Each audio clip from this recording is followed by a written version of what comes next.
National institute of technology यानी NIT Jamshedpur में अंतर्राष्ट्रीय महिला दिवस बड़े ही उत्साह और गरिमा के साथ मनाया गया। संस्थान के DGLHC 212 में आयोजित इस कार्यक्रम का उद्देश्य महिला संकाय सदस्यों और कर्मचारियों के योगदान को सम्मानित करना और उनकी उपलब्धियों का उत्सव मनाना था।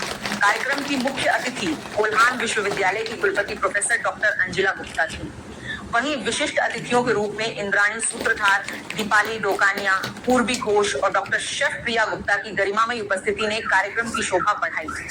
अपने संबोधन में प्रोफेसर अंजिला गुप्ता ने शिक्षा, नेतृत्व और समाज में महिलाओं की बढ़ती भूमिका पर प्रकाश डाला और संस्थानों को महिलाओं के लिए अधिक समावेशी वातावरण बनाने की आवश्यकता पर जोर दिया। वहीं NIT जमशेदपुर के निदेशक प्रोफेसर गौतम सूत्रधार ने संस्थान में महिला संकाय, छात्राओं और कर्मचारियों की संख्या बढ़ाने की जरूरत बताते हुए संस्थान के विकास में उनकी अहम भूमिका की सराहना की। कार्यक्रम के दौरान महिला संकाय सदस्यों, गैर शैक्षणिक कर्मचारियों और पुरुष संकाय सदस्यों की जीवन साथियों को सम्मानित भी किया गया। साथ ही एक रंगारंग सांस्कृतिक कार्यक्रम प्रस्तुत किया गया, जिसमें संस्थान की प्रतिभा और रचनात्मकता की झलक देखने को मिली। इस मौके पर आयोजन समिति के सदस्य डॉ. शुभम त्रिपाठी ने कहा कि अंतर्राष्ट्रीय महिला दिवस महिलाओं की शक्ति, दृढ़ता और उपलब्धियों को सम्मान देने के साथ साथ समाज में समानता और अवसरों को बढ़ावा देने की प्रेरणा देता है। कार्यक्रम का समापन सांस्कृतिक प्रस्तुति और नेटवर्किंग टी के साथ हुआ, जिसमें संकाय सदस्यों, कर्मचारियों और मीडिया प्रतिनिधियों ने उत्साहपूर्वक भाग लिया।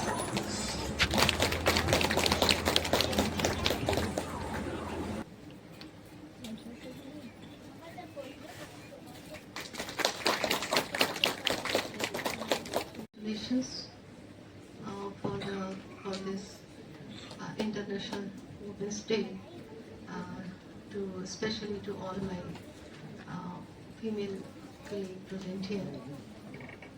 So, and also congratulations to NIT and as well as Kolhan University also for signing a very important MOU related to academic exchanges and collaboration. This will be really this is going to touch new heights in education and collaborative fields. But today I would like to talk about the International Women's Day because basically we are celebrating that. So मैं कई बार ये सोचती हूँ कि क्या women's day या international women's day जो हम मनाते हैं क्या वो प्रासंगिक है, हमें क्यों मनाना चाहिए? This is a big question. Why we should celebrate specially women's day, क्यों करना चाहिए? क्या वुमेन को या फीमेल्स को अपनी पहचान दिलाने के लिए इसको सेलिब्रेट करना जरूरी है? इसीलिए किया जाता है ना, जो जेंडर इक्वालिटी हो, डेवलपमेंट हो, वुमेन डेवलपमेंट हो, एम्पावरमेंट हो, इसके लिए हम सेलिब्रेट करते हैं। But why this is necessary? मुझे कई बार ऐसा लगता है कि शायद we are trying to go back to our that ancient India culture. आप अगर देखें प्राचीन भारत में, अगर आज हम थोड़ा अपने अतीत में अगर झांक करके देखें तो हम ये पाएंगे कि किसी भी फील्ड में, चाहे वो साइंस हो, आर्ट हो, कल्चर हो, स्पेशली इन वैदिक एरा 2500 to 1500 BC, अगर हम उस समय की बात करें, उस समय आप देखें जो हमारी महिलाएं थी, अपाला, लोपामुद्रा, गार्गी, मैत्रेयी, इन सब की अगर आप बात करें तो वो शास्त्रों की बहुत बड़ी विद्वान थी और हर तरह के जितने भी डिस्कशंस होते थे उसमें उनका कंट्रीब्यूशन होता था, पार्टिसिपेशन होता था, सोसाइटी के लिए उनका कंट्रीब्यूशन होता था। और इसी तरह अगर हम देखें मैथमेटिक्स में, साइंस में, स्पेस साइंस में, आयुर्वेद में, एक से एक हमारा जो एंशिएंट इंडिया है उसमें एग्जाम्पल मिल जाता है। तो मुझे ऐसा लगता है कि जब हम वुमेन्स डे सेलिब्रेट कर रहे होते हैं तो हमें एक्चुअली डेवलपमेंट फॉर वुमेन की जगह बात करनी चाहिए वुमेन लेड डेवलपमेंट की। ऐसा डेवलपमेंट जो महिलाओं के नेतृत्व में हो। और अगर हम रूट में जाकर के देखें, मैं एंशिएंट इंडिया की बात ही नहीं कर रही हूँ, अभी भी मैं कह रही हूँ if you talk about the modern era, और अगर हम रूट पे जाकर के देखें तो भी हम ये देखेंगे कि जो रियल डेवलपमेंट है that starts from the women. किसी भी फैमिली में कहते हैं ना कि अगर एक वुमेन एजुकेटेड होती है तो पूरी फैमिली उसकी कई जनरेशंस एजुकेटेड होंगी, विजनरी होंगी, एम्बिशियस होंगी, क्वालिटी वाली जो एक पॉपुलेशन होती है वो होगी।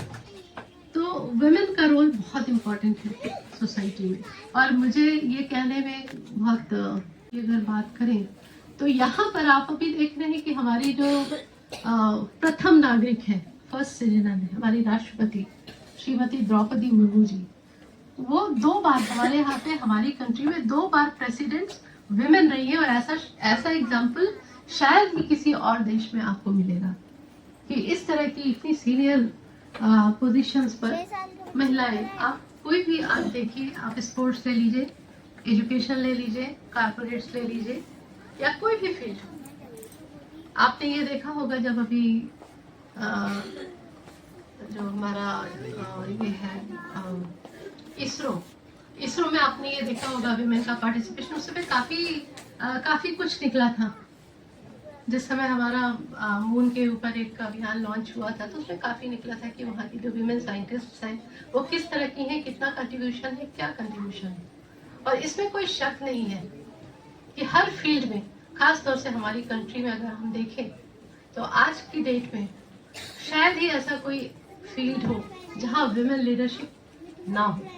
तो ऐसे देश में हमें, भारत देश में जन्म लेने का एक मौका मिला है, यहाँ पर रहने का मौका मिला है, यहाँ की खुली हवा में सांस लेने का मौका मिला है, डेवलपमेंट में अपनी पूरा पार्टिसिपेशन करने का मौका मिला है। तो इसको हमको पूरी तरह से यूज करना चाहिए for contributing to the not only to our families, not only to our institutions, but to society and to our nation as well.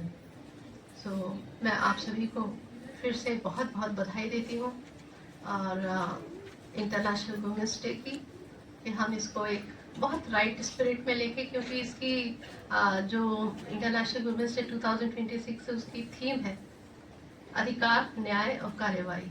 Means कोई भी अगर कहीं भी ऐसी कोई महिला है जो किसी भी चीज से पीड़ित है तो उसको तुरंत जस्टिस मिलना चाहिए।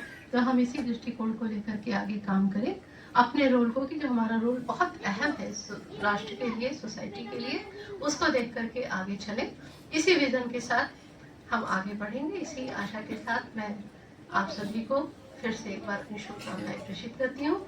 यहाँ आपने बुलाया, खासतौर से आपके डायरेक्टर साहब प्रोफेसर सूत्रधार ने, उन्होंने मुझे याद किया, यहाँ बुलाया। और MOU साइनिंग के लिए हम लोग काफी दिनों से प्लान कर रहे थे कि there should be some collaboration between कोलान यूनिवर्सिटी एंड NIT, और बहुत सारे फील्ड्स ऐसे हैं जहाँ पर कि हम मिल करके बहुत अच्छा काम कर सकते हैं। तो उन्होंने भी हमारे इस रिक्वेस्ट को एक्सेप्ट किया और मुझे यहाँ इनवाइट भी किया। इसके लिए मैं बहुत बहुत उनको थैंक्स देती हूँ। बहुत धन्यवाद। Thank you very much.